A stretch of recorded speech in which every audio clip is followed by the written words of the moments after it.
In the secret divine councils, something like 4,000 years ago, God determined that the time had come for his direct intervention to restore a fallen humanity. The action took place in the region of the world's oldest and most developed civilizations, in Mesopotamia, Egypt, and the lands between, where humans had already been living in cities for thousands of years. There was a man who dwelt there in the region of an ancient city near the Euphrates River. He was a kind of sheik or tribal chieftain. His name was Abraham. God's call and Abraham's willing response set in motion the hidden divine plan that would radically alter the fortunes of the world. Now the Lord said to Abram, "Go from your country and your kindred and your father's house to the land that I will show you. And I will make of you a great nation, and I will bless you, and make your name great, so that you will be a blessing. I will bless those who bless you, and him who curses you I will curse. And by you all the families of the earth shall bless themselves." So Abram went as the Lord had told him. God's call to Abraham did not involve majestic deeds or startling manifestations of power. He did not dazzle Abraham with his strength or his beauty. Instead, God made extravagant promises to him. He told him that a great nation would come from him.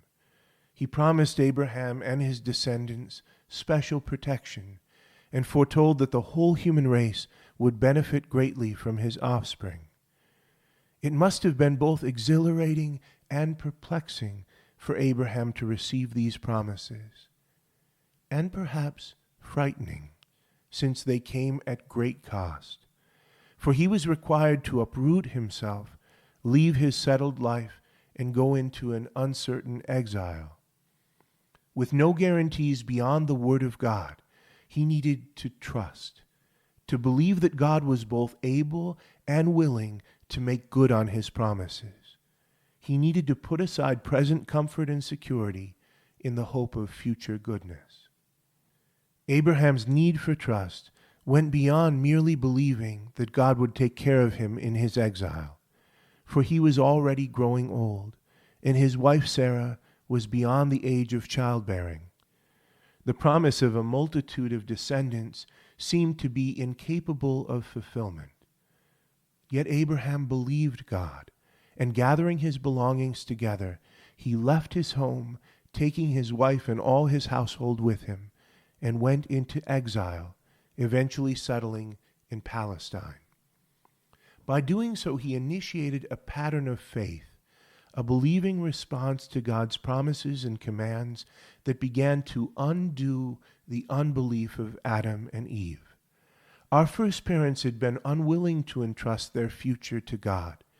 Abraham reversed this sad event, throwing himself in trust upon God's goodness and mercy. He thus became the father of all those who believe God's promises and who act on them. In return, God was faithful to Abraham and provided well for him in his exile. He enabled Sarah to miraculously conceive and bear a son, Isaac, the child of the promise. He made further promises to Abraham concerning the land where he was sojourning as an exile, that it would be given to his descendants as their own. Through many difficult trials, God forged in Abraham the kind of faith that would be necessary to undo the wounds of the race. Most noteworthy among those trials, and full of significance for the future, was God's directive to Abraham that he offer his son Isaac in sacrifice. To comply with this command was not only anguishing to human feeling, it meant the destruction of all the promises of future blessing. Isaac was Abraham and Sarah's only son, the one through whom the promised great nation was to come. To obey God in this instance would seem to annul all of Abraham's past obedience. It put the whole of his life, his wandering exile and his readiness to believe God, in jeopardy. Yet still Abraham trusted. He had come to understand God's faithful nature, and he preferred loyalty to God rather than relying on his own limited understanding. Abraham went with his son Isaac to the place God had indicated and built an altar of sacrifice. "Father," said Isaac, "here is the fire and the knife for the sacrifice, but where is the lamb for the offering?" Abraham answered him, "My son, God himself will provide the lamb for the sacrifice." He then bound Isaac and laid him on the altar. But as he was about to offer the sacrifice, God spoke to him and prevented him from doing the deed. Abraham found a ram nearby, caught by the horns in a thicket, and he offered the ram in sacrifice instead of his son. God then confirmed the promises he had made to Abraham when he first called him into exile. "Because you have done this, and have not withheld your son, your only son, I will indeed bless you, and I will multiply your descendants as the stars of heaven and as the sand which is on the seashore.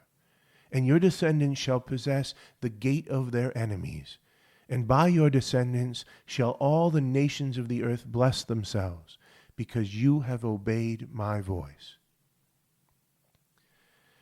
An important encounter once took place between Abraham and a mysterious figure named Melchizedek, king of Salem. Abraham was returning from a victory over a group of local kings who had captured his nephew Lot. Melchizedek was identified as a priest of God Most High. Melchizedek brought out bread and wine and blessed Abraham, who then gave him a tithe, a 10th part of all his goods. The name Melchizedek means king of justice, and Salem is a word meaning peace. Who was this priest of God, this king of justice and peace, who offered bread and wine along with a blessing, to whom Abraham tithed as to one greater than himself, and thus greater than all his descendants? That question would follow the children of Abraham down the long years.